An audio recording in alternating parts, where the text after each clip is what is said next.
29 वर्षीय social worker रश्मि चौधरी अचानक गायब हो जाती है। वो एक किराए के मकान में रहती थी। मकान मालिक जयदेव भल्ला अपना मकान बिल्डर को बेचना चाहता था। जयदेव भल्ला ने रश्मि को 45 लाख रुपए दिए और उसने मकान खाली कर दिया। मकान खाली करते वक्त रश्मि जयदेव भल्ला को मिली तक नहीं, बस चाबी और एक चिट्ठी एक लिफाफे में डालकर उसे अपने दरवाजे पर छोड़ गई। फिर उसने अपने वकील आशुतोष राय को ईमेल भेजा कि वो जयदेव भल्ला के खिलाफ केस वापस ले ले। उसी तरह उसने एनजीओ के बॉस विक्रम को एक ईमेल भेजा कि वो एक खुफिया प्रोजेक्ट पर काम कर रही है, कुछ हाथ लगते ही वो उससे कांटेक्ट करेगी। रश्मि की एक छोटी बहन है खुशबू। वो कहती है कि रश्मि ने उसे ना मकान के सौदे के बारे में बताया और ना ये बताया कि वो किसी नए प्रोजेक्ट पर काम कर रही है और कांटेक्ट में नहीं रहेगी। रश्मि का सेपरेटेड हस्बैंड है निखिल आचार्य, जो मुंबई में टीवी एक्टर है। रश्मि ने 3 साल से उसके खिलाफ घरेलू हिंसा का केस दर्ज किया हुआ है। 6 महीने पहले रश्मि ने प्रकाश सेठ नाम के एक चूड़ियों के मैन्युफैक्चरर की यूनिट पर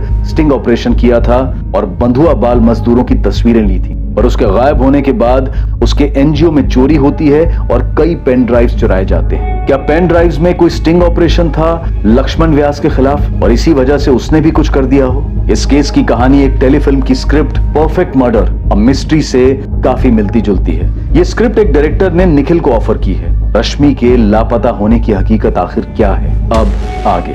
रश्मि चौधरी की जिंदगी से जुड़े सभी लोग अब संदेह की रडार में हैं, जहां उसके अतीत, उसके वर्तमान सबको इन्वेस्टिगेट किया जा रहा है और हर व्यक्ति की तहकीकात में जुर्म करने का एक मुमकिन कारण सामने आने वाला था। इनमें से ऐसा कौन था जो रश्मि के गायब होने का कारण था? क्या यह मर्डर था, किडनैपिंग थी या फिर कुछ और? विक्रम सहगल, रश्मि मेरी क्लाइंट है। मैं उसके साथ कुछ गलत करवाने के बारे में सोच भी नहीं सकता। तुम्हारी हिम्मत कैसे हुई मुझ पे उंगली उठाने की? आशुतोष, मैंने तुम पर कोई इल्जाम नहीं लगाया। मैंने पुलिस के पूछने पे उन्हें सिर्फ इतना बताया था कि तुमने रश्मि को जयदेव जी के 20 के अगेंस्ट 25 पर सेटल होने की सलाह दी थी और मैंने उसे 45 दिलवाए। और एक काम मैंने खुद नहीं किया है। मुझे जयदेव जी ने रिक्वेस्ट किया था रश्मि से बात करने के लिए, उसे समझाने के लिए, इसीलिए मैंने उससे बात की थी। अरे जयदेव जी ने 45 कैश तुम्हारे हाथ में दिए ना, तुमने दिया रश्मि को या उसे गायब करके सारा कैश खुद ही रख लिया? वाह, मेरे एक स्टेटमेंट से तुम्हें पुलिस ने इंक्वायरी के लिए क्या बुला लिया? तुम मुझे मुजरिम साबित कर रहे हो। देखो, शुरुआत तुमने की है, ताली एक हाथ से बजती है क्या?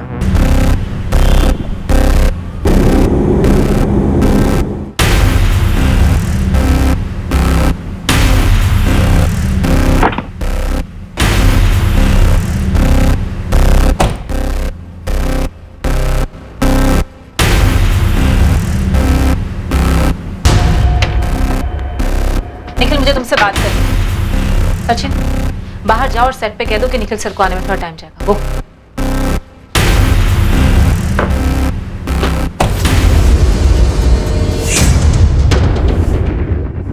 लखनऊ पुलिस से मुझे कॉल आया था।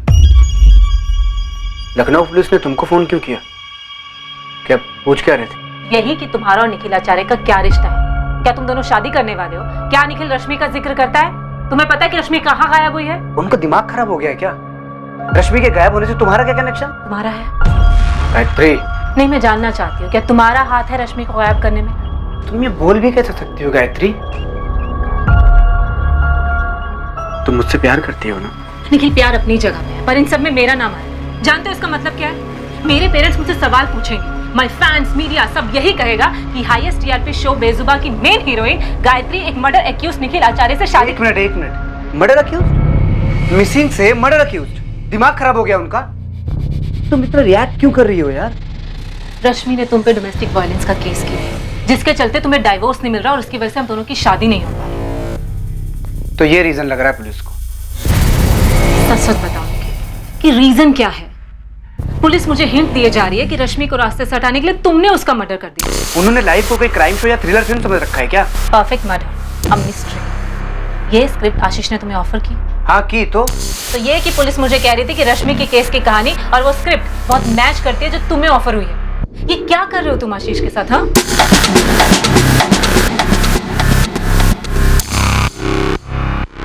निखिल, पुलिस ने मेरी परफेक्ट मर्डर मिस्ट्री वाली स्क्रिप्ट मेल करने को कहा है। और कुछ पूछा? नहीं, पहले मुझे ये बता कि तूने किया क्या है। अरे क्या करूंगा मैं यार? अपनी वाइफ को गायब करवाऊंगा, मार डालूंगा उसे। मुझसे पूछ रहा है या मुझे बता रहा है तू? सोच रहा हूँ आशीष। एक मशहूर कहावत है कि किसी चीज को शिद्दत से चाहो तो तुम्हें उसे दिलाने में पूरी कायनात साजिश करती है। अपनी डायलॉग बाजी अपने पास रख तू। मुझे तो ये बता कि तू कौन से साजिश में इन्वॉल्व है, सच बोल।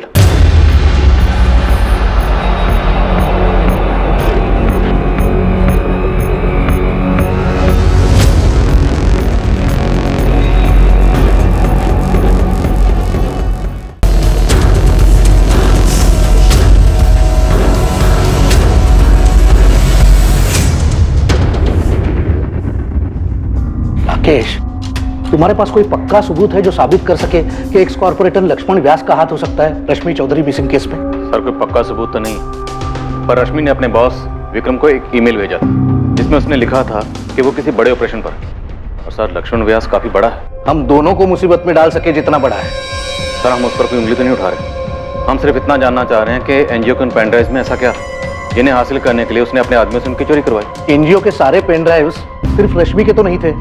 तुम एक काम करो, एनजीओ के मालिक विक्रम को गर्मी दो, कुछ निकल आएगा। कोई फायदा नहीं, माजरा रश्मि को लेकर ही। और सर वो रश्मि की छोटी बहन खुशबू, मीडिया और सोशल मीडिया दोनों जगह यही कह रही है कि रश्मि का गायब होना एक साजिश है। सर उंगली हम पर भी उठ रही है। ये रश्मि कोई दूध की धुली तो नहीं थी? बिल्कुल सर, लेकिन गायब अब पूरे चांसेस हैं कि मारी गई। हमें लक्ष्मण को ऐसे पूछताछ के लिए लेना है मानो इनफॉर्मल सी बात हो रही हो। एकदम आराम से राकेश, और तुम डायरेक्टली कुछ मत करना, मैं बात करता हूँ लक्ष्मण से। तुम बाकी संदिग्धों पर जोर लगाओ। Yes.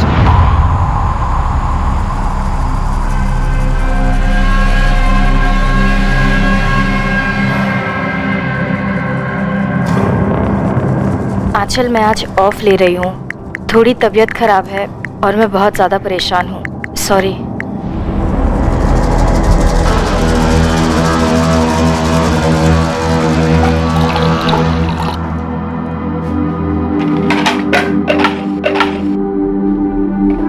दीदी, एक तो आप अकेले रहते हो, ऊपर से ये पंगे लेती रहती हो। 2 साल पहले तक मुझे तेरी फिक्र रहती, अकेले मुंबई में कैसे होगा, और अब तू। दीदी, मैं मुंबई में एक ट्रैवल एजेंसी में जॉब करती हूँ, सर्विस सेक्टर, और आपका एनजीओ लोगों पे रेड करता है। पता नहीं कितने दुश्मन बन गए होंगे। होता है यार, ये काम ही कुछ ऐसा है, अब क्या कर सकते हैं। मैं आपसे कहना चाहती थी कि ये जो जयदेव है वो सब अपना अपना फायदा देखते हैं खुशबू। लाइफ में बहुत ज्यादा आदर्शवादी बनो ना तो लाइफ आगे बढ़ती नहीं है। कड़वा सच तो ये है कि तुम्हें कोई तुम्हारी ईमानदारी और वैल्यूज के लिए पे नहीं करता है। तुम्हें वही पेमेंट मिलती है जो तुम डिजर्व करते हो, और तुम क्या डिजर्व करते हो सिर्फ तुम डिसाइड करते हो। एक सोशल वर्कर से ऐसी बातें सुनना। गलतफहमी है लोगों को सोशल वर्क के बारे में। ये भी करियर है, प्रोफेशन है। हम कोई संत महात्मा नहीं है कि फल फ्रूट खा के जिंदगी बिता देंगे। हमें भी अपनी दाल मखनी चाहिए। तो लो ना, जयदेव अंकल जो ऑफर दे रहे हैं वो ले लो। कोई बुरी रकम नहीं है, 20 लाख। बुरी नहीं ऐसे काम नहीं चलता खुशबू, रकम अच्छी होनी चाहिए, और 1 करोड़ बहुत अच्छी रकम। इतने पैसों का क्या करोगी? हम दोनों यूएस और यूरोप घुमाएंगे, फिर इस पैसे को मल्टीप्लाई करेंगे, फिर 1 और करोड़ बनाएंगे, कोइंसाइड लाइफ बिताएंगे यार। ये आपकी इज्जत की वजह से आपको कुछ हो गया ना तो? कुछ नहीं होगा खुशबू, तू डर मत। ये जयदेव जी भी ना बेकार में इतने लालची बन रहे। पता है उन्हें पूरा 60 करोड़ मिल रहा है और उसमें से 1 करोड़ मांग रही, उसमें भी इतना झिक-झिक कर। वैसे दीदी, झिक-झिक तो आप भी कर रही हैं अपने डिवोर्स वाले केस में। छोड़ दो ना निखिल को, क्यों खींच रही हो? नहीं खुशबू, ये जो लोग कहते हैं ना मूव ऑन करो, आगे बढ़ो, पिछला सब कुछ भुला दो वगैरह वगैरह, ये सारी अच्छी अच्छी बातें तब काम नहीं करती हैं जब आपके साथ भयंकर चीटिंग की गई हो, जो निखिल ने मेरे साथ की। उससे तो मैं सूद समेत वसूली करूंगी। ये अच्छी बातें और कहावतें सिर्फ ग्रीटिंग कार्ड्स, फॉरवर्ड्स और ऑफिस के सॉफ्ट बोर्ड पर जचती हैं, असली जिंदगी में नहीं खुशबू, याद रखो। रश्मि कोई आसानी से मानने वालों में से नहीं है। आसान नहीं है उसके साथ डील करना। अगर मैं 25 की जगह 75 में भी समझौता कराता तब भी वो हाँ नहीं करती। पर वो तो 45 में मान गई। ऐसा आपसे जयदेव जी और विक्रम ने कहा ना, खुद रश्मि ने तो नहीं कहा। तो जयदेव जी और विक्रम झूठ बोल रहे हैं? ये तो आप पता कीजिए सर। मैं सिर्फ इतना बता सकता हूं कि रश्मि के दोनों केसेस मैं ही हैंडल कर रहा हूं। एक जयदेव जी के खिलाफ, दूसरा उसके पति के खिलाफ। दोनों केस रगड़ रहे हैं। मैंने समझौते की सलाह दी लेकिन रश्मि मानने कोई तैयार नहीं है। मेरे लिए तो सही है, मुझे तो दोनों केसेस की फीस मिलती रहेगी। फिर भी मैंने बड़ी ईमानदारी से उससे बात की थी। निखिल वाले केस की हियरिंग अगले महीने की 4 तारीख को है। जयदेव जी वाले केस की हियरिंग जल्द से जल्द करवाने की कोशिश कर रहा हूं। लेकिन रश्मि, जयदेव जी 25 के आगे मानेंगे नहीं। आप मेरी तरफ हो या जयदेव जी? खुद के वकील पर भरोसा नहीं है तुम्हें? तो फिर बार बार मुझे जयदेव जी के बेकार से ऑफर को कबूल करने के लिए क्यों कह रहे हैं? वैसे ही निखिल के खिलाफ केस वापस लेने के लिए कह रहे हैं, क्यों? इसमें आपका क्या फायदा है? मेरा फायदा? रश्मि, अगर दोनों केसेस सेटल हो जाते हैं तो मेरे हाथ से 2 केसेस जाएंगे भी तो सही। मतलब 2 केसेस की फीस जो तुम मुझे बराबर देती आई हो। वैसे वो जयदेव जी कितना दे रहे हैं आपको मुझे 25 में मनवाने के लिए? मैं सिर्फ तुमसे फीस ले रहा हूं रश्मि। क्या क्या सोचती रहती हो तुम? इतना भी याद रखो कि तुम्हारे जैसे सैकड़ों केसेस में आज तक कोर्ट ने क्या फैसला सुनाया है पता है? कोर्ट जयदेव जी से कहेगा कि रश्मि के लिए दूसरा किराए का मकान ढूंढो, 1 साल 2 साल 3 साल का किराया दे दो, और तुम्हें अब भी मकान खाली करने के लिए कहेगा। मैं 1 करोड़ के नीचे कुछ भी नहीं लेने वाली। अरे ऐसी जिद से कोई बात सेटल होगी ही नहीं। और निखिल वाले केस में भी वही रवैया है तुम्हारा। निखिल कितना दे रहा है आपको? देखो, तुम मुझ पे इल्जाम लगा रही, फिर भी याद रखो मैं तुम्हारा वकील हूं। मैं तुम्हें कभी कोई गलत एडवाइस नहीं दूंगा। तो फिर बार बार मुझे किसी भी चीज पे समझौता करने के लिए मत कहो। जयदेव जी से 1 करोड़ रुपए निकलवाओ और उस निखिल को जेल भिजवाओ। इसके बाद जब जयदेव जी और विक्रम ने कहा कि वो 45 में मान गई है, तुम्हें यकीन नहीं कर पाया सर। मतलब कैसे करता? तो तुमने पुलिस कंप्लेंट क्यों नहीं की? जब रश्मि से बात नहीं हुई, सिर्फ उसने एक ईमेल भेजा कि जयदेव भल्ला के खिलाफ केस वापस ले लो। सर, किस बात की कंप्लेंट करता? वो मेरी क्लाइंट है, उसकी मर्जी, उसकी बात तो मुझे माननी पड़ती। और बात तो तुम्हारी हुई नहीं, ना वो तुमसे मिली ना फोन किया, सिर्फ एक ईमेल भेजा। सर सच कहूं तो उस वक्त मुझे लगा ही नहीं था कि कुछ गड़बड़ हो सकती है। मुझे लगा कि विक्रम ने मना लिया होगा रश्मि को।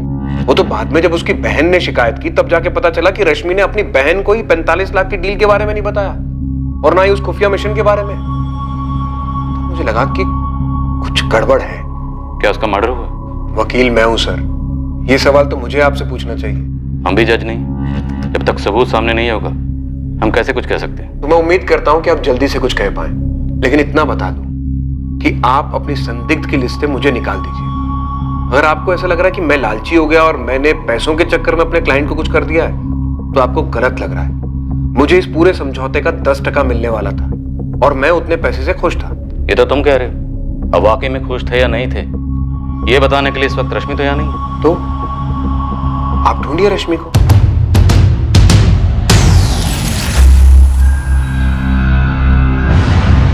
ये आशुतोष राय बहुत ही छोटे लेवल का वकील है। छोटे मोटे क्रिमिनल के बेल केसेस, ट्रैफिक वाले केसेस, ऐसे ही केसेस आते हैं इसके पास। छोटा सा ऑफिस है, वो भी किराए का, खुद का ऑफिस भी नहीं है उसके पास, लेकिन बड़े बड़े अरमान है इस वकील के।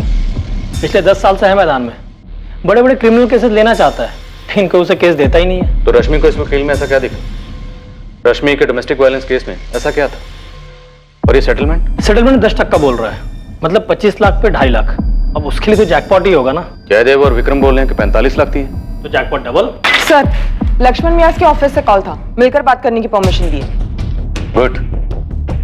उन पेनड्राइव्स में क्या था, कुछ पता चला? अभी तक तो नहीं साहब, लेकिन पक्का कोई एटम बम होगा जो इस लक्ष्मण पे फटने वाला था। हो सकता है रश्मि चौधरी से ब्लैकमेल कर रही है। अजीब शख्सियत है, एक तरफ समाज सेवा, दूसरी तरफ मेवा। रश्मि चौधरी को गायब हुए अब पूरा 1 महीना बीत चुका था। इन्वेस्टिगेशन टीम अब यही मानकर चल रही थी कि वो अपने हालात की विक्टिम थी, जिसमें कई लोग थे जिन्हें रश्मि की गैर मौजूदगी से फायदा हो सकता था। और अब एक नए एंगल को टटोला जा रहा था, ये पता करने के लिए कि क्या सच में रश्मि चौधरी की हत्या कर दी गई थी।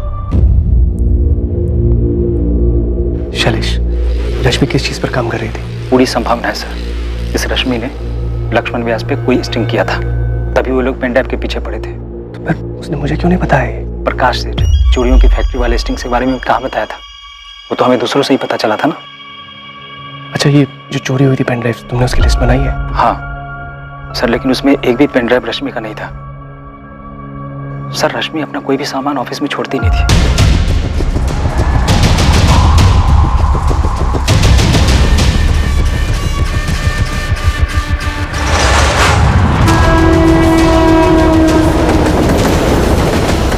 सर, मैंने पूरी स्क्रिप्ट पढ़ी है, the perfect murder, a mystery.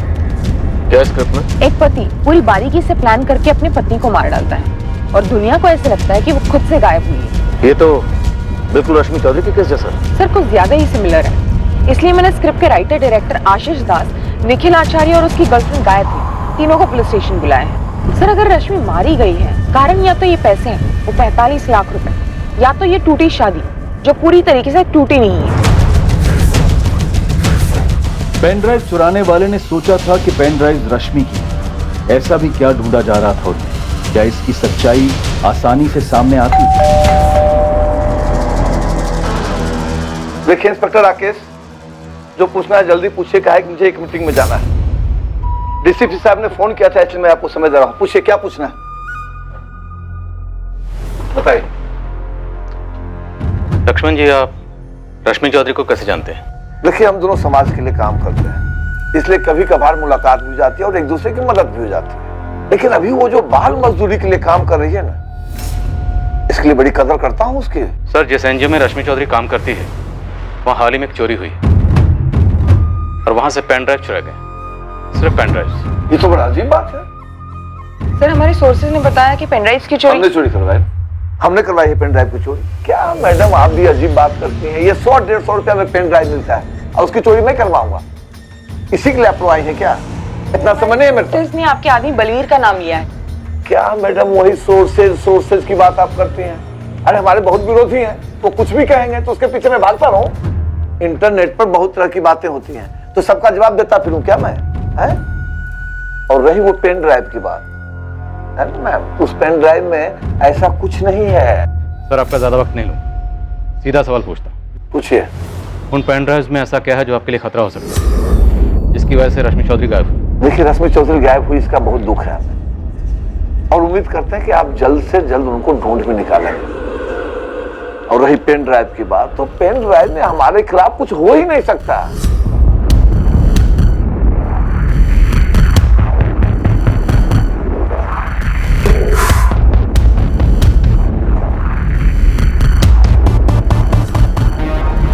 Office से इतना ही मिला था। लेकिन ये सबसे बेकार है, इसमें तो कुछ है ही नहीं। भाई जी, शायद ये भी तो हो सकता है कि रश्मि के पास कुछ था ही नहीं, वो तुक्का लगा रही थी। वो तुक्का नहीं गिरा रही। तो अब कहाँ ढूंढे? ऐसी कौन सी जगह बाकी रह गई है? ऐसा भी तो सकता है वो पेन ड्राइव अपने साथ ले गई हो। तो अपने साथ ले गई होगी, अब किस बात का डर है? और भाई जी, आप खामखा टेंशन ले रहे हैं, कुछ नहीं होगा। अब हमें कुछ करने की जरूरत ही नहीं होगी। चलिए, मुझे और कुछ नहीं कहना। मैं उम्मीद करता हूं कि आप जल्द से जल्द रश्मि चौधरी को ढूंढ निकालें, कि रोज न्यूज़पेपर के हेडलाइन में छपा रहता है कि रश्मि चौधरी कहाँ गायब हो गई, क्या हो गया उसे। और मैं समझता हूं इसका बहुत ज्यादा दबाव होगा आप पे, समझता हूं मैं। खैर, जाइए ढूंढिए उसको। हाँ, नमस्कार।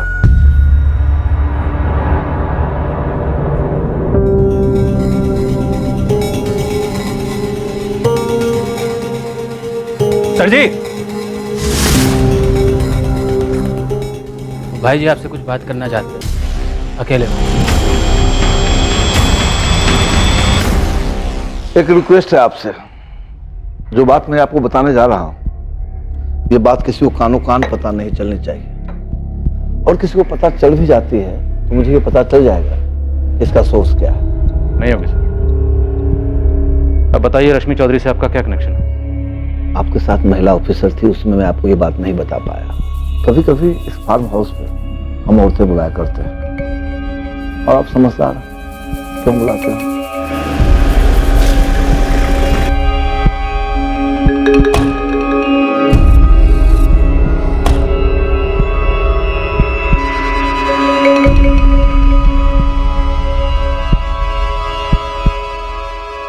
सभी के सभी बालिग होती है और अपनी मर्जी से यहाँ आती है, और इसके बदले में उनको अच्छी खासी रकम भी देता हूँ, वो भी कैश में, ताकि वो मुंह न खोलें। रश्मि चौधरी भी? पता नहीं रश्मि चौधरी क्या खेल खेल रही थी। वह यूं यहाँ लाई गई किसी एक औरत ने पूरा पेमेंट लेने के बाद भी हमको धोखा दिया।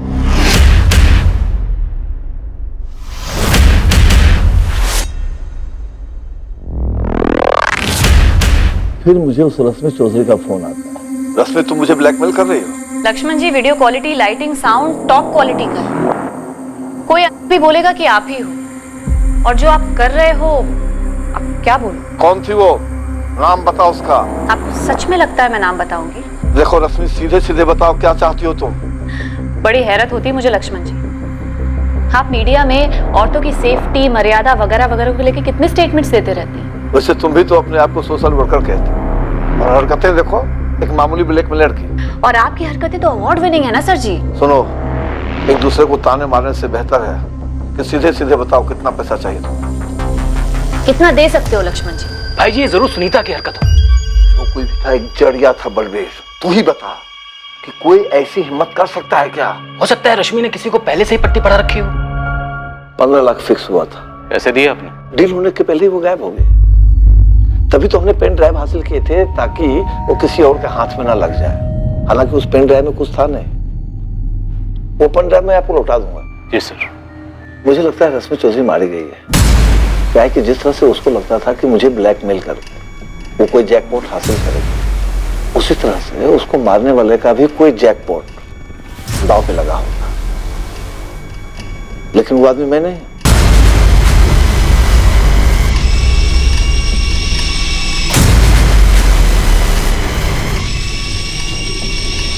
डीसीपी साहब, हमने सारी बात आपके इंस्पेक्टर को साफ साफ बता दिया। इसके बाद इस केस में हमारा नाम आना ही नहीं चाहिए। सर इतना सब कुछ साफ साफ बोल रहा है, मतलब सच ही बोल रहा होगा? हर संदिग्ध यही कहता है कि वो सच बोल रहा है।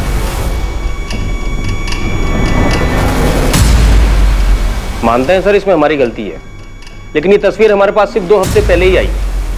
तब तक वो लवारिस लाश हम सबके दिमाग से उतर गई थी। और वो लवारिस लाश रश्मि चौधरी की थी? जी सर, हमारे पास लाश की तस्वीरें हैं सर। 22 जुलाई की सुबह यहाँ पटना से ही लाश मिली, यहीं पास के जंगल से।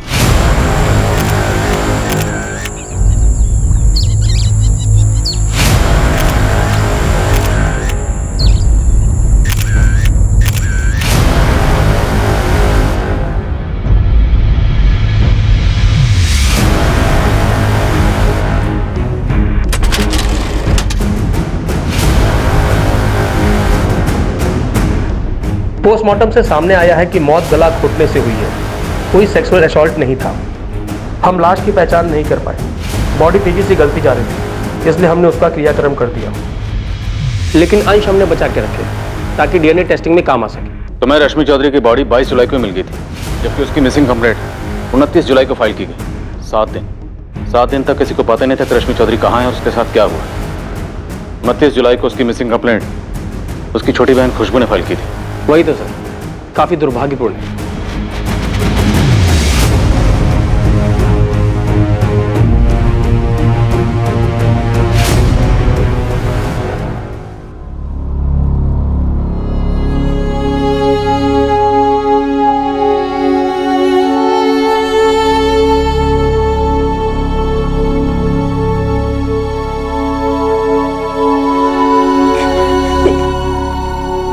इसका मतलब जब मैं दीदी को कॉल करेगी तब दीदी। हाँ, हमें ऐसे ही लग रहा है कि रश्मि का मर्डर यहाँ किया गया और बाद में उसकी बॉडी को पटना के जंगल में फेंका गया। और वो मकान मालिक जयदेव को चिट्ठी और आशुतोष और विक्रम को ईमेल्स सब फर्जी थे। किसी और ने तुम्हारी दीदी के अकाउंट से वो मेल्स भेजे होंगे और आप लोगों को इसकी भनक तक नहीं लगी। सॉरी खुशबू, हमारे कोऑर्डिनेशन में कमी रही। किसने मारा मेरी दीदी को? हुआ भी पता नहीं चला और हम कातिल को जल्दी ढूंढ लेंगे। मैं बार बार कहती रही कि मेरी दीदी की जान खतरे में हो सकती है, लेकिन खुशबू मैं मानता हूं हमारी गलती थी और हम शर्मिंदा हैं, लेकिन जिस दिन तुम हमारे पास अपनी दीदी की मिसिंग कंप्लेंट लिखवाने आई थी, तुम्हारी दीदी रश्मि का मर्डर उससे पहले हो चुका था। इतने दिनों से मैं इस ख्याल को आने से रोकती रही, फिर भी आ ही जाता था कि कहीं दीदी के साथ कुछ गलत तो नहीं हुआ होगा। और अब पता चला है कि ऐसा वाकई में हुआ था। सिर्फ संदिग्धों की लिस्ट से काम नहीं चलेगा, मुझे अरेस्ट चाहिए। सर इतना तो पक्का है, जो भी है रश्मि से जुड़ा हुआ है कोई, और मोटिव भी पर्सनल से जुड़ा हुआ है। तो जल्दी से जल्दी अरेस्ट करो कातिल को। मैंने सारे स्टेटमेंट्स पढ़े हैं, निखिल आचार्य का नाम है इसमें। जो सर ये अभी भी हमारे राडार में है। एक्टर वेक्टर है क्या? जी सर। इसमें किसी द परफेक्ट मर्डर मिस्ट्री नाम की स्क्रिप्ट का जिक्र है। सर ये फिल्म निखिल को ऑफर हुई थी। कोई टेक्निकल सबूत है जो इस मर्डर से निखिल को जोड़ता हो? सर ऐसा कोई टेक्निकल सबूत तो नहीं है हमारे पास जो उसे मर्डर से जोड़ता हो। फिर भी उठाओ उसे, मुझे लगता है उसी का हाथ होगा। एक क्राइम शो या मूवी देखी होगी या काम किया होगा और सोचा होगा फिल्मों में हो सकता है तो रियल लाइफ में क्यों नहीं। सर अगर इस निखिल को तोड़ना है तो उसके साथ गेम खेलना होगा। तो खेलते हैं, तो गलवाते हैं उसी से सब कुछ। क्या रश्मि चौधरी का कत्ल वाकई में उतना परफेक्टली प्लान था जितना नजर आ रहा था? अगर निखिल का हाथ था तो उसका पता करने के लिए निखिल के इर्द गिर्द के लोगों को टटोला गया, उन्हें उकसाया गया। देखिए मैम, आप मुझे डरा रही हैं। परफेक्ट मर्डर और मिस्ट्री की कहानी और निखिल की कहानी कुछ ज्यादा ही सिमिलर है। देखिए मैम, मुझे नहीं लगता कि निखिल मुझसे शादी करने के लिए अपनी एक्स वाइफ का मर्डर करेगा। एक्स नहीं, सेपरेटेड। Yes, separated wife. वो तो तुम कहोगी ही, लेकिन उसके सारे इरादे और प्लानिंग स्क्रिप्ट में। उसने स्क्रिप्ट पढ़ी और अपने प्लान को अंजाम दिया। देखिए, आप जिस स्क्रिप्ट की बात कर रही हैं वो तो मैंने पढ़ी भी नहीं है। ऐसा कैसे मुमकिन है कि तुम्हारी स्क्रिप्ट का हीरो दरअसल विलन कहना चाहिए? नहीं, विलन ऐसे प्लानिंग करता है कि दुनिया को लगे कि उसकी बीवी उससे कहीं भाग गई। फिक्शन है सर, टोटल काल्पनिक। और इस फिक्शन के लिए तुमने चुना भी तो किसे? निखिल आचार्य को, जिसकी खुद की जिंदगी इस कहानी का आईना है। सर प्योर कोइंसिडेंस, महज इत्तेफाक है। और क्या हो सकता है मुझे बिल्कुल आइडिया नहीं, सच बता रहा हूँ। हमारी स्क्रिप्ट में तो वाइफ की लाश नहीं मिलती, पर रियल लाइफ में मिल जाती है। सर आप ये सोच रहे हैं कि निखिल ने मेरी स्क्रिप्ट पढ़ के अपनी वाइफ का मर्डर प्लान किया? इस प्लानिंग में तुम भी शामिल हो सकते। सर सच तो ये है कि ये मेरी ओरिजिनल स्क्रिप्ट है ही नहीं। एक हॉलीवुड फिल्म की कहानी मैंने कॉपी किया है। और दूसरी बात ये सर कि जब मैंने स्टोरी निखिल को बताई तो मुझे पता ही नहीं था, बिल्कुल नहीं आइडिया था कि उसकी पर्सनल लाइफ में क्या चल रहा है। सच निखिल ने तुम्हारी इस हॉलीवुड की कहानी को डॉक्यूमेंट्री फिल्म बना दी। सर आप मेरी बात का बिलीव करो, सच बता रहा हूँ, मुझे बिल्कुल आइडिया नहीं। और मुझे क्या पता था सर कि कोई मेरी स्टोरी पढ़ के अपनी वाइफ का मर्डर प्लान करेगा। अब तो गायत्री को भी तुम बेशक है। डायरेक्टर आशीष को भी लगता है कि तुमने इसकी स्क्रिप्ट चुराई ताकि तुम सच में अपनी वाइफ का मर्डर कर सको। रश्मि के बारे में सुन के मुझे दुख है, और उतना ही दुख इस बात का है कि मेरा नाम मीडिया में उछला है, और इस बात का मेरे करियर पे कितना बुरा असर हुआ है आप लोगों को आइडिया भी है? करियर की इतनी फिक्र होती ना तो मर्डर का रास्ता कभी ना चुनते। ये तुम्हारे अकेले का काम नहीं है, अपने साथियों के नाम बताओ। किसी ने मुझे क्राइम स्टोरी सुनाई और इत्तेफाक से रश्मि के साथ ऐसा हुआ, तो आप लोगों ने 2 और 2 4 जोड़ लिए। आप लोगों को एहसास भी है कि आप लोग स्क्रिप्ट राइटर बन गए हो। लाश को पटना कैसे ले जाया गया?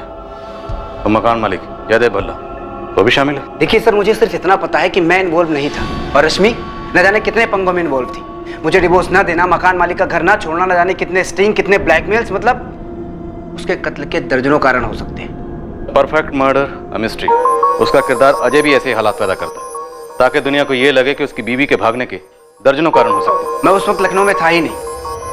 आपने अपने फोन रिकॉर्ड चेक किए होंगे, एयरपोर्ट और स्टेशन के सीसीटीवी फुटेज भी चेक किए होंगे। किरदार अजय की तरह तुम्हारी प्लानिंग भी काबिले तारीफ है। लैंडलाइन एसटीडी उसकी किराए के हथियारों से बात करने के लिए। लखनऊ आने की जरूरत ही नहीं पड़ी, मुंबई में बैठे बैठे सारी प्लानिंग हो गई और यहाँ काम हो गया। अब चुपचाप अपने साथियों के नाम बताओ। अरे कोई साथीदार नहीं है मेरा, मैं अकेला हूँ और अकेला गया था मुंबई। 4 साल घिस घिस कर मैं इस मुकाम तक पहुंचा हूँ। इससे प्यार हुआ है, लाइफ में सब कुछ सही चल रहा है। बस रश्मि रास्ते का कांटा थी। हाँ थी, लेकिन वो मेरी वाइफ भी थी। उससे कभी प्यार भी किया था मैंने, अच्छी यादें जुड़ी हुई थी। डोमेस्टिक वायलेंस का झूठा केस करके मेरा जीना हराम कर रखी थी, लेकिन इसका ये मतलब नहीं कि मैं उसका कत्ल करवा दूंगा या कर दूंगा। रश्मि अब रही नहीं, पर आप लोगों को यकीन नहीं होगा, मुझे दुख है इस बात का कि उसका कत्ल हो गया। निखिल, याद रखना, परफेक्ट क्राइम और परफेक्ट मर्डर एक मिथ्या है। हर जुर्म मुजरिम पर पलट के वार करने आता है। ये डायलॉग मैंने कई बार सुना है और कई बार बोला भी है, लेकिन मैं जो आपको बोलने जा रहा हूं ना, वो ना तो आपने कभी सुना होगा और ना ही बोला, और आपने सोचा भी नहीं, क्योंकि आप सिर्फ उन लोगों को टटोल रहे हैं जिनका मसला रश्मि के साथ था। आपकी नजर वहां गई नहीं जहां कोई मसला नहीं था। क्या कहना चाहते? साफ साफ बोलो। खुशबू, रश्मि की प्यारी बहन खुशबू चौधरी, कत्ल हुआ, लाश ठिकाने लगी। उसके 4 दिन बाद मैडम खुशबू आप लोगों के पास आती हैं और चारों दिशाओं में फायर करती हैं। मेरी तरफ, जयदेव जी की तरफ, एडवोकेट आशुतोष की तरफ, उसके एनजीओ के बॉस विक्रम की तरफ, स्टिंग ऑपरेशन की तरफ, और फिर ये सभी एक दूसरे पर निशाना साधते हैं। पर मैडम खुशबू वो आपकी रडार से पूरी तरह बाहर रहती है। तो तुम ये कह रहे हो कि इस खुशबू और रश्मि के बीच कोई छुपा हुआ मसला था? या ये एंगल तुम्हारी स्क्रिप्ट की उपज है? यही एक एंगल है जो स्क्रिप्ट में नहीं है इंस्पेक्टर। स्क्रिप्ट में नहीं है तो क्या नया एंगल जोड़ रहा है?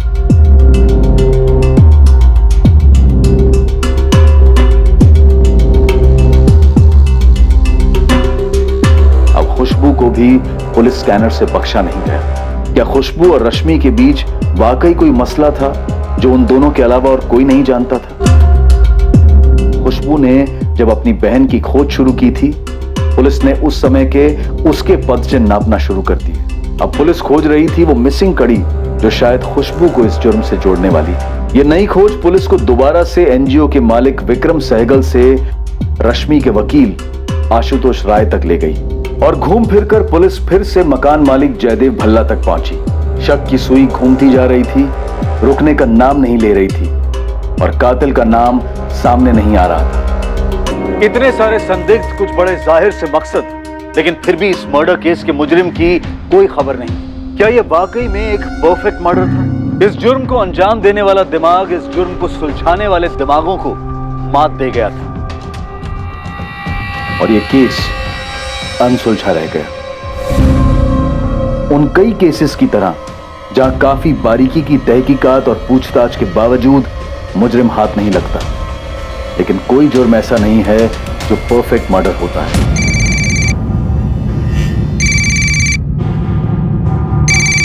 इंस्पेक्टर राकेश अधिकारी। जय सर। सब इंस्पेक्टर मोहित यादव बोल रहा हूँ, क्राइम ब्रांच से। कैसे मोहित? सर मैं एक केस हैंडल कर रहा था जिसमें मुझे कनेक्शन मिला और एक केस का।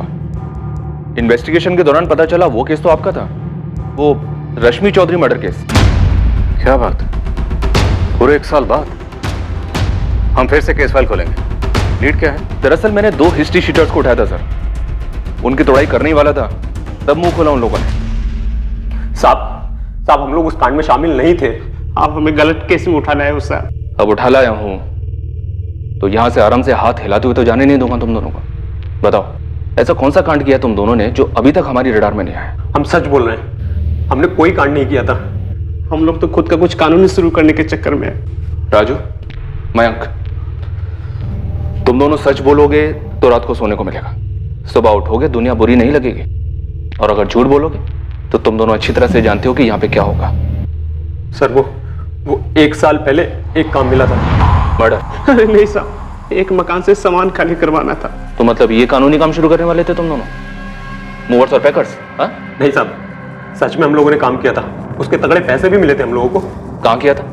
गिरधर नगर में साहब, मकान नंबर 12।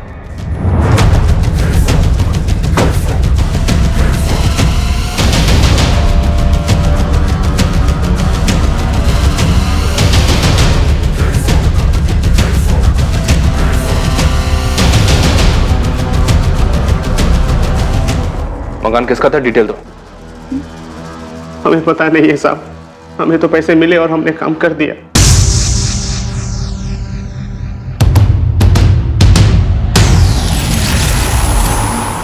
मुझे झूठ से ज्यादा नफरत आधे सच से। सच बोलो, कांड क्या था? साहब यही सच है, हम लोगों को नहीं पता कांड क्या था। साहब हम लोग जो अंदर गए तो मकान खाली था, हमने सामान लिया और गाड़ी में रखा और चल दिया। मकान की चाबी और पैसा किसने दिया तुम्हें? उन लोगों ने रश्मि चौधरी का घर 19 जुलाई की रात 20 जुलाई की सुबह खाली किया था, और 20 की सुबह को ही मकान मालिक जयदेव भल्ला को रश्मि की चिट्ठी और लिफाफे में मकान की चाबी मिली और अंदर से मकान पूरा साफ। तो मोहित, इस राजू और मयंक को यह काम सौंपा किसने था?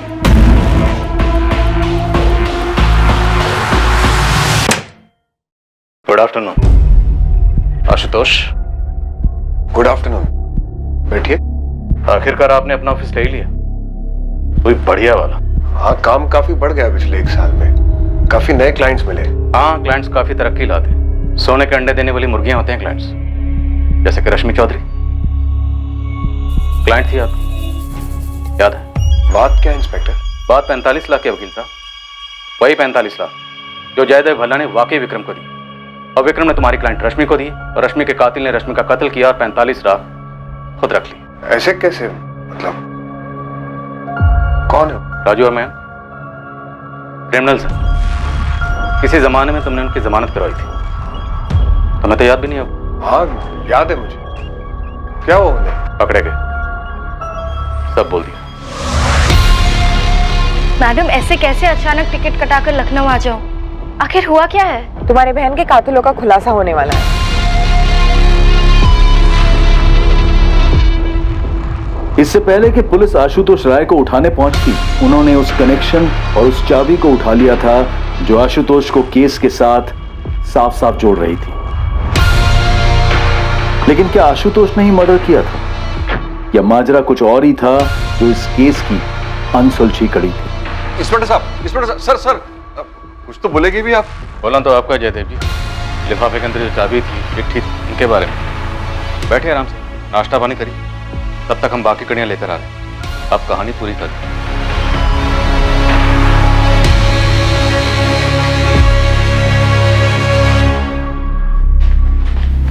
शैलेश शर्मा, चलो, तुमसे जरूरी बात करनी है। चलो। क्या हुआ मैम? क्या बात है? रश्मि चौधरी मर्डर केस में एक ब्रेक थ्रू मिला है विक्रम जी।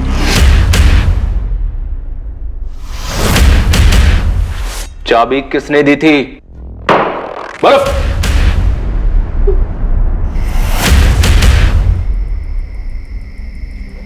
आज के आज करना है। लैपटॉप मेरे हवाले करना, बाकी सारा सामान कहीं जला दो, कहीं फेंक दो, कुछ भी करना है करो, लेकिन यहाँ लखनऊ में नहीं। शैलेश, 2 महीने पहले तुमने 8 लाख में फ्लैट लिया। 5 लाख का लोन था, लेकिन फ्लैट की मार्केट वैल्यू है 15 लाख। बाकी के 7 लाख शायद ब्लैक दिए होंगे। शैलेश, मयंक और राजू ने तेरे तक की कहानी बता दी, अब तुझे आगे की कहानी बतानी। तू शुरू हो जा, वरना हम शुरू हो जाएंगे। मुझे 10 लाख मिले थे और राजू और मैं को 50-50 हजार मिले थे। तुझे 10 लाख, उनको 50-50 हजार, 11 लाख, बाकी के 34 लाख। 34 लाख किस किस में बटे? सर कौन कौन शामिल थे मुझे नहीं पता, पर मुझे पैसे वकील आशुतोष राय ने दिए थे। हमने इस केस की सारी कड़ियां जोड़ी, सिवाय से एक कड़ी के, शैलेश शर्मा, जो रश्मि चौधरी के ऑफिस में काम करता था। उसे भी रडार में लाते, तुम तक 1 साल पहले ही पहुंच जाते। 1 साल से एक केस अनसुलझा रहा है इंस्पेक्टर। कितना जरूरी है कि वापस इस फाइल को दोबारा खोला जाए। हम बात कर सकते हैं? हाँ, जरूर बात होगी, लेकिन रश्मि चौधरी के कत्ल को लेकर। कत्ल क्यों हुआ, कैसे हुआ और कितने लोग शामिल थे? 60 लाख? 60 लाख? बड़ी मुश्किल से 60 पर मान गई है। देखो, तुम दोनों जानते हो ये केस तो मैं ही जीतूंगा। सिर्फ मेरा टाइम का नुकसान हो रहा है। इस केस की वजह से मेरे मौजूदा बिल्डर की दिलचस्पी जा सकती है। कुछ तो उपाय निकालो भाई, सबकी लाइफ खराब हो रही है। देखिए जयदेव जी, मेरे साथ तो 60 के नीचे नहीं जाएगी, और आपके साथ तो 1 करोड़ के नीचे नहीं आएगी।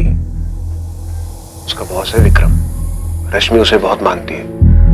आप अलग से मिलिए उसको, अपनी प्रॉब्लम समझाइए। अच्छा समझदार आदमी है, वो मना लेगा रश्मि को। इसमें आप भी ना जयदेव जी, आप भी तो समझदारी दिखाइए थोड़ा। तो प्लान यही था कि जैसे ही रश्मि को 45 लाख मिलेंगे, तुम उसे मार डालोगे और सारे पैसे खुद रख लोगे। आशुतोष? हाँ इंस्पेक्टर, यही प्लान था और ऐसा ही हुआ। मैं छोटे मोटे केसेस लड़कर थक चुका था, हाथ में कुछ बचता ही नहीं था। और तुम्हें यहाँ जैकपॉट दिखा? बिल्कुल।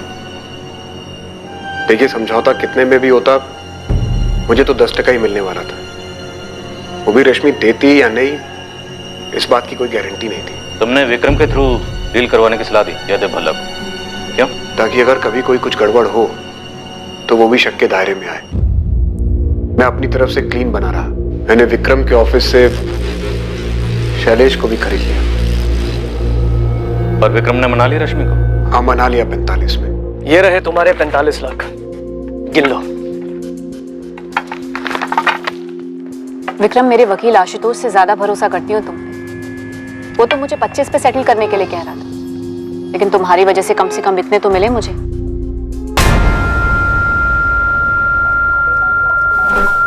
आशुतोष जी, रश्मि को विक्रम जी ने पूरे 45 लाख कैश पकड़ा दिए। और मकान खाली कब कर रही है? कह तो रही थी कि जल्दी करेगी, लेकिन मुझे नहीं लगता कि दूसरा घर मिलने के पहले ये घर खाली करेगी। गुड।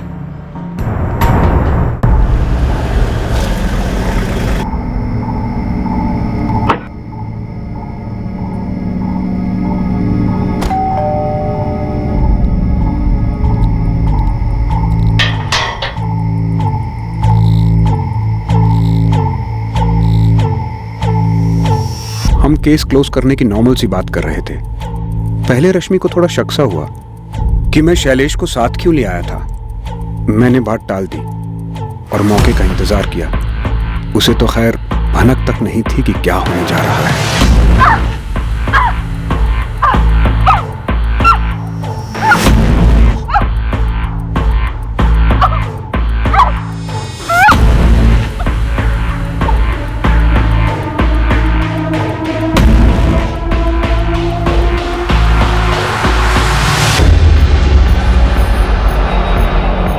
मैं लाश को पटना ले गया और पीछे से शैलेश ने मकान साफ करवाया। शैलेश ने रश्मि के लैपटॉप से उसी के ईमेल एड्रेस से वो 2 ईमेल्स भेजे, एक मुझे, एक विक्रम को।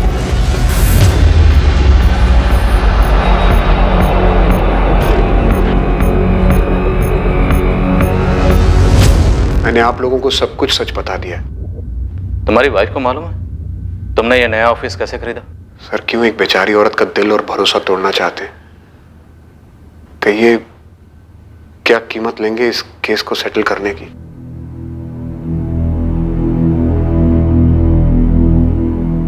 काफी शातिर तरीके से प्लानिंग की थी आशुतोष ने। जब जयदेव अंकल ने कहा था कि लिफाफा छोड़ा एक चिट्ठी और चाबी के साथ, मैंने तब के तब कहा था दीदी के साथ कुछ गलत हुआ होगा। और इन लोगों ने मेरा इस्तेमाल किया, मेरा अपना एम्प्लॉय शैलेश। हाँ, ताकि शक तुम पर जाए। डील तुमने करवाई थी। सर, मुझे लगता है ये जयदेव अंकल शायद पहले से सब कुछ जानते थे। खुशबू, हम तहकीकात कर रहे हैं, लेकिन अभी तक कोई भी ऐसा एविडेंस सामने नहीं आया। अब अगर आशुतोष कोई गेम खेलता है, जयदेव भल्ला का नाम लेता भी है, तब भी सबूत की जरूरत तो पड़ेगी। विक्रम जी, मुझे नहीं लगता कि दीदी ऐसी थी। ये ऐसे पैसों के पीछे, ये गलत है, ये झूठ है, ताकि दीदी को विलेन दिखा सके, ये पूरा केस उलझाने के लिए। ये तो मैं भी नहीं मान सकता कि रश्मि स्टिंग ऑपरेशन लोगों को ब्लैकमेल करने के लिए किया करती, चाहे वो प्रकाश सेठ की चूड़ियों की फैक्ट्री या उस लक्ष्मण कॉर्पोरेटर वाला स्टिंग। अगर उसके हाथ में कुछ भी ठोस लगता ना, तो सबसे पहले मुझे बताती।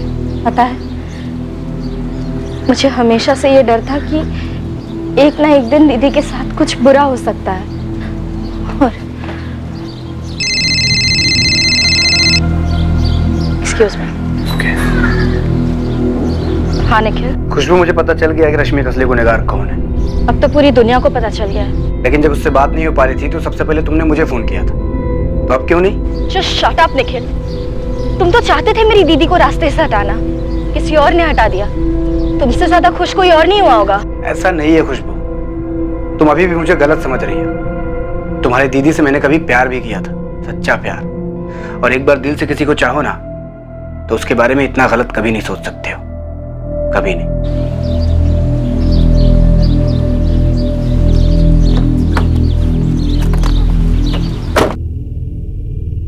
आशुतोष राय और शैलेश शर्मा पर रश्मि चौधरी के मर्डर का चार्ज लगा है और साथ ही सबूत मिटाने का चार्ज भी लगाया गया है। इस बात की तहकीकात चल रही है कि क्या जयदेव भल्ला रश्मि के कत्ल के बारे में जानता था और उसने ये बात पुलिस से छुपाई थी।